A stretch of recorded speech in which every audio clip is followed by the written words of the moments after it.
સરસ देखो मित्रों, कालिदास का राय प्रेम इसके तीसरे तास में हम देखते हैं। दूसरे तास में हमने कालिदास और दंतुल के बीच में जो संवाद था हम देख रहे थे। वह द्वार पर आकर देखता है, हिरण साहब कालिदास के पास है, दंतुल उसे मांगता है कि वह मेरा अधिकार है। वह कालिदास को चोर कहता है। मल्लिका दंतुल से कहते हैं कि आप मेरे पिता को इसी प्रकार दोषी बना रहे हो। कालिदास कहते हैं कि ये हिरण साहब तो पार्वत्य भूमि की संपत्ति है, हम उसे कैसे दे सकते हैं। फिर कालिदास या हिरण साहब अपनी बेटी को देते हम कहते हैं कि जाओ उसको तल पर आस्त्र पर सुला दो। लेकिन घर में से उसकी माँ आती है, वह कहती है कि घर का बिछौना यह ऐसे प्राणियों के लिए नहीं। अब कालिदास कहते कि हिरण का बच्चा मुझे दे दो, मेरी बाहों ही यह हिरण के बच्चे के लिए आश्रय है, उसके लिए बिछौना है।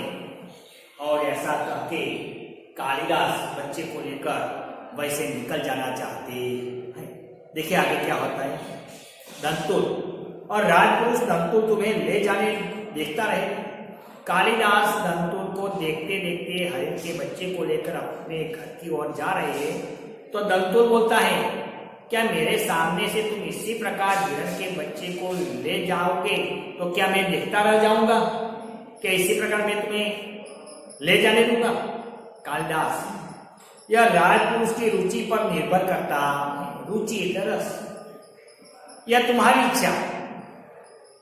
ये तो तुम राजपुरुष हो, ये तो तुम्हारे राजपुरुष की रुचि पर निर्भर रहता है, तुम मुझे जाने देते हो या नहीं जाने देता। ये तो तुम्हारे पर निर्भर है। बिना उसकी ओर देखे झोपड़ी में चले जाता। कालिदास दंतुल की परवाह किए बिना, उसकी ओर देखे बिना अपनी झोपड़ी की ओर चल देते।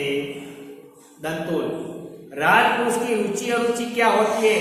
संभवतः इसका परिचय तुम्हें देना आवश्यक होगा कि राजपुरुष की रुचि और रुचि क्या होती है, राजपुरुष की इच्छा क्या होती है, राजपुरुष क्या कर सकते हैं या क्या नहीं कर सकते, इसका परिचय अब तुम्हें देना आवश्यक हो गया। कालिदास बाहर चला जाता है, केवल उसका शब्द ही सुनाई देता है, संभवतः संभवतः। कालिदास बच्चे को लेकर बाहर निकल जाते हैं, लेकिन मन में से शब्द निकल जाते हैं, संभवतः संभवतः। और ऐसे कहते हुए कालिदास बच्चे को लेकर बाहर निकल जाते हैं। तलवार की मूठ पर हाथ रखे उसके पीछे जाना चाहता है। दंतुल अपने कमर में लगी हुई तलवार निकालता है, उसकी मूठ पर हाथ जाता है और मानो कि वह कालिदास को मारने के लिए तैयार हो। उसी प्रकार तलवार के मूठ पर हाथ रखकर वह कालिदास के पीछे जाना चाहता। मल्लिका शीघ्रता से द्वार के सामने खड़ी हो जाती है। देखिए वहां के लोग कितने निडर हैं बाहों से, एक स्त्री भी कितनी बाहों से। जब दंतुल अपने पिता को मारने के लिए निकलता है तो उसकी बेटी मल्लिका अपने पिता की रक्षा करने के लिए द्वार पर आकर खड़ी रह जाती है। मल्लिका, ठहरो राजपुरुष, हे राजपुरुष रुको, ठहरो, हरिण शावक के लिए हठ न मत करो, हठ जीत। तुम हरिण शावक के लिए जो जीत कर रहे हो वह जीत छोड़ दो, मत करो। तुम्हारे लिए प्रश्न अधिकार का है, उनके लिए संवेदना का। देखिए यह लंबा प्रश्न कभी पूछा जाता है कि तुम्हारे लिए यह प्रश्न अधिकार का है और कालिदास के लिए यह प्रश्न संवेदना का है। तो इसका अर्थ है कि दो व्यक्ति हैं, एक व्यक्ति मारने वाला, एक व्यक्ति बचाने वाला। एक व्यक्ति शिकारी है, एक व्यक्ति बचाने वाला। तो दोनों में फर्क होता है, दोनों की जिंदगी में, दोनों के जीवन में, दोनों के रहन सहन में, तौर तरीके में अंतर होता।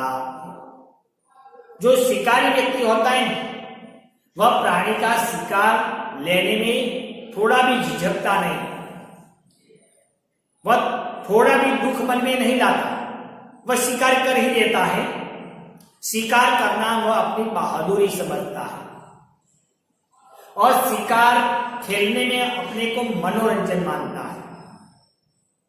और जिसका शिकार करता है वह शिकार पर वह अपना अधिकार समझता, मतलब के प्राणियों को मारने में उसको आनंद मिलता। और दूसरा है संवेदनशील व्यक्ति। यह संवेदनशील व्यक्ति ऐसी प्राणी को पीड़ा देने में झिझकता है, वह रुकता है, उसकी इच्छा नहीं होती कि मैं प्राणी को शिक्षा दूं, उसका हृदय कांपता है। संवेदनशील का हृदय घायल को देखकर द्रवित हो जाता है। ऐसे घायल प्राणी पक्षी को देखकर हृदय घायल द्रवित होता है। वह किसी न किसी प्रकार वह घायल प्राणी को मदद करने या बचाने की कोशिश करता। और ऐसे प्राणियों की जान बचाने के लिए ऐसे संवेदनशील व्यक्ति अपनी जान की बाजी भी लगा देते। तो जिस प्रकार शिकारी को शिकार करने में या मारने में आनंद मिलता है, उसी प्रकार संवेदनशील व्यक्ति को प्राणी या घायल पक्षी प्राणी की सेवा करने में, उसको बचाने में वह खुशी मानता है। इसलिए यहाँ कहा गया है कि तुम्हारे लिए प्रश्न अधिकार का है, उनके लिए वह प्रश्न संवेदना का। कालिदास निशस्त्र होते हुए भी तुम्हारे शस्त्र की चिंता नहीं करेंगे। मल्लिका ने कहा निशस्त्र, जिसके पास कोई शस्त्र नहीं है वह निशस्त्र। शस्त्र मतलब हाथ में रखकर जो लड़ा जाता है उसको बोलते हैं शस्त्र, और दूर फेंक कर मारा जाता है उसको बोलते हैं अस्त्र। शस्त्र और अस्त्र में इतना थोड़ा भेद है, दोनों का अर्थ हथियार होता है, लेकिन एक हाथ में रखकर लड़ते हैं और दूसरा फेंक कर लड़ते हैं। जो तलवार है वह हमारा शस्त्र है और जो तीर है वह हमारा अस्त्र है, बाला हमारा अस्त्र है। तो देखिए, क्या तुम ऐसा सोचते हो कि यह कालिदास तुम मारोगे और कालिदास देखते रह जाएंगे? निशस्त्र हुए भी तुम्हारी चिंता नहीं करेंगे। दंतोल, कालिदास तुम्हारा अर्थ है कि मैं जिनसे हरि सावक के लिए तर्क कर रहा था वे कवि कालिदास है। दंतुल को आश्चर्य हुआ, उसने मल्लिका से कहा कि कालिदास, कि मैं जिस व्यक्ति के साथ तर्क कर रहा हूं वह क्या कवि कालिदास है? मानो कि दंतुल ने कहीं कवि कालिदास का नाम सुना है, इसलिए कालिदास का नाम सुनते ही दंतुल ने मुख में अंगुलियां डाल दी। मल्लिका, हाँ, परंतु तुम यह कैसे जानते हो कि कालिदास कवि है? मल्लिका ने कहा, हाँ, ये कालिदास है। मल्लिका ने प्रश्न किया, लेकिन तुम फिर कैसे जानते हो कि यह कवि कालिदास है? कवि कालिदास को तुम कैसे जानते हो? दंतुल, कैसे जानता हूं? उज्जैन की राज्यसभा का प्रत्येक व्यक्ति ऋतुसंहार के लेखक के कालिदास को जानता है। उज्जैन मतलब उज्जैन प्रदेश के राज्यसभा का प्रत्येक व्यक्ति कालिदास को जानते। किसके आधार पर? ऋतुसंहार के आधार पर। ऋतुसंहार वह कालिदास का एक खंड काव्य है। हमने आगे भी बताया कि ऋतुसंहार और मेघदूत वे दोनों उसके खंड काव्य हैं। कुमार संभव और रघुवंशम वह कालिदास के महाकाव्य हैं। मालविकाग्निमित्रम, विक्रमोर्वशीयम और अभिज्ञान शाकुंतल कालिदास के 3 नाटक हैं। ये 5, 3, 2, 5, 7 कृतियों पर कालिदास ख्यातनाम हुए। तो ऋतुसंहार के आधार पर मैं उसको जानता हूं, क्योंकि हमारे राजा ने ऋतुसंहार पढ़ा है और राजा को पता चल गया है कि ऋतुसंहार के रचयिता कवि कालिदास एक महान नाट्यकार, महान कवि है। मल्लिका, उज्जैन की राज्यसभा का प्रत्येक व्यक्ति जानता है। राज्यसभा, राजा की सभा, क्या उज्जैन की राज्यसभा का प्रत्येक व्यक्ति कालिदास को जानता है? दंतुल, हाँ, सम्राट ने स्वयं ऋतु संहार पढ़ा है कि हमारे राजा ने, उज्जैन का जो राजा है वह राजा ने खुद स्वयं यह ऋतु संहार पढ़ा और उसकी प्रशंसा भी की है। प्रशंसा मतलब बखान, हमारे राजा ने ऋतु संहार का बखान भी किया है। इसलिए आज उज्जैन की राज्यसभा ऋतु संहार के लेखक का सम्मान करना और उन्हें राजकवि का सम्मान देना चाहता है। इसलिए हमारा राजा है वह कवि कालिदास को, यह ऋतु संहार के जो कवि हैं उसको मान देना चाहता है, उसको सम्मान देना चाहता है, उसको एक पदवी देना चाहता है। आचार्य वरुचि इसी उद्देश्य से उज्जैन से यहाँ आए और इसीलिए तो मैं ये उज्जैन से यहाँ आया, मैं इसे खोज रहा हूं कालिदास को। मल्लिका सुनकर स्तंभित सी हो जाती है। दंतुल की ऐसी अब सुंदर सी बातें, मीठी बातें सुनकर मल्लिका खुश हो जाती है, स्तंभित हो जाती है, चकित हो जाती है। मल्लिका उज्जैन की राज्य उन्हें सम्मान देना चाहता है, राजकवि का आसन। क्या उज्जैन का राजा मेरे पिताजी को राजकवि का आसन देना चाहता है? क्या मेरे पिता का सम्मान करना चाहता है? दंतु, हाँ, लेकिन मुझे खेद है, मैंने उनके साथ अशिष्टता व्यवहार किया। अशिष्टता, अभद्र, लेकिन मुझे खेद है, मुझे दुख है कि मैंने कवि कालिदास को पहचाना नहीं और मैंने उसके साथ अशिष्टता भरा अभद्र व्यवहार किया जो मुझे नहीं करना चाहिए था। मुझे जाकर उनसे क्षमा मांगनी चाहिए, मुझे कालिदास के पास जाकर, तुम्हारे पिता के पास जाकर क्षमा मांगनी चाहिए। क्या कि मैंने उसको अनजान में उसका दिल दुखाया है, मैंने चोर कह के उसके साथ अभद्र बर्ताव किया है। अब मुझे उसके पास जाकर माफी मांगनी। तो देखें, क्या एक हिरण के बच्चे को बचाने के लिए कालिदास दंतुल से डरते नहीं, अपने प्राण देने की तैयारी देकर भी वह हरिण शावक को बचाते हैं। इसलिए इस काव्य के अंदर इस गद्य के अंदर कवि कालिदास ने प्राणी प्रेम की बात सुंदर ढंग से बताई है। हमें भी सीख दी है कि आप भी प्राणी पशु पक्षी पर दया रखे, उससे हानि पहुंचाए नहीं, वह हमारी पार्वत्य भूमि की संपत्ति। प्राणी पशु पक्षी हम सब समान हैं, हमारा एक दूसरे का समान अधिकार। Thank you. तो हम यह एकम यहाँ समाप्त करते हैं। अब हम उसके स्वाध्याय के थोड़े प्रश्न निकाले हैं। आप अपनी नोटबुक में एकम नंबर 6 में यह स्वाध्याय काम लिख दें सुंदर अक्षरों से।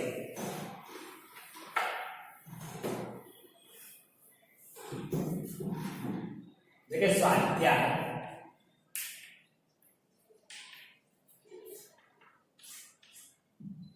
एक वाक्य के प्रश्नोत्तर है।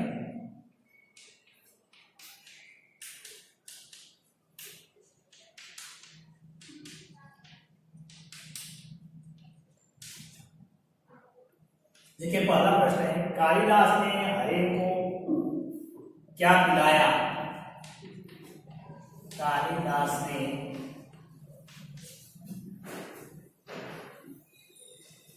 हरिण शावक को क्या पिलाया?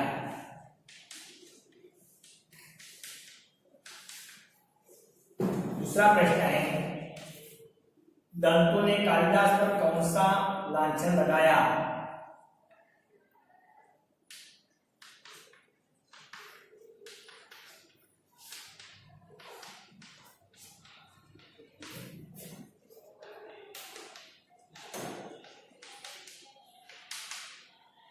लांछन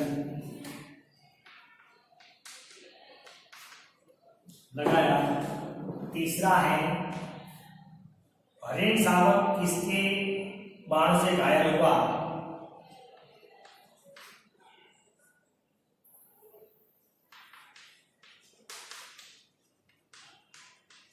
किसके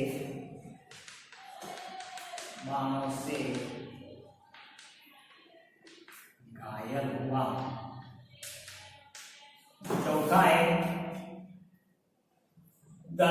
कालिदास तक कैसे पहुंचा।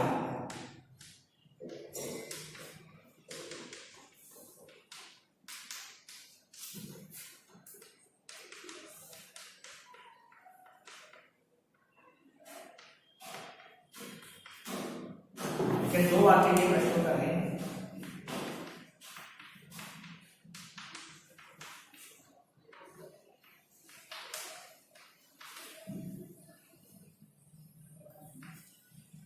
मां को रुष्ट होने के पीछे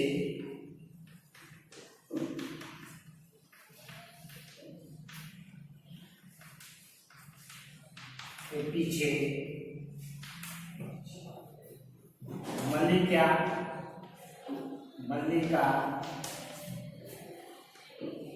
क्या अनुमान करती हैं।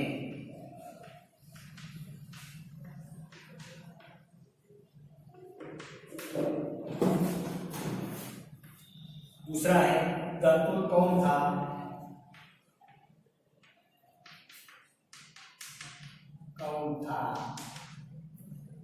वह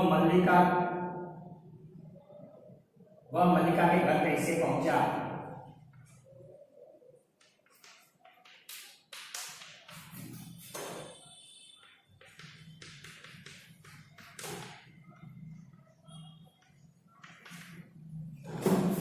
तो एक प्रश्न है, आशय स्पष्ट करें।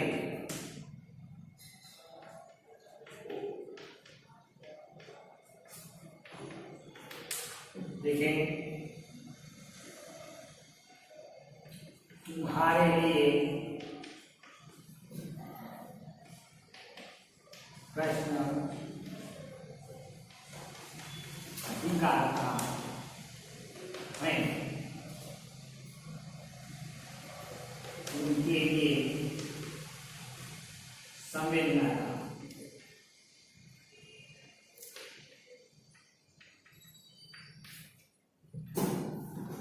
और शब्द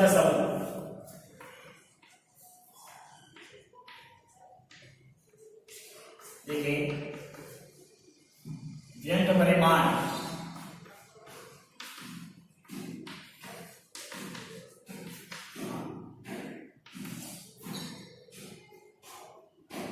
जिसके पास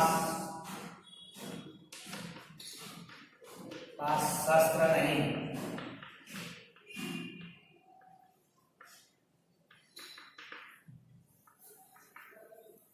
चौकड़ी भरना,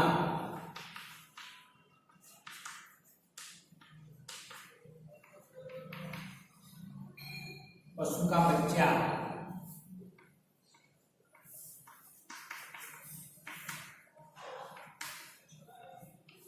और पीछे पीछे चलना।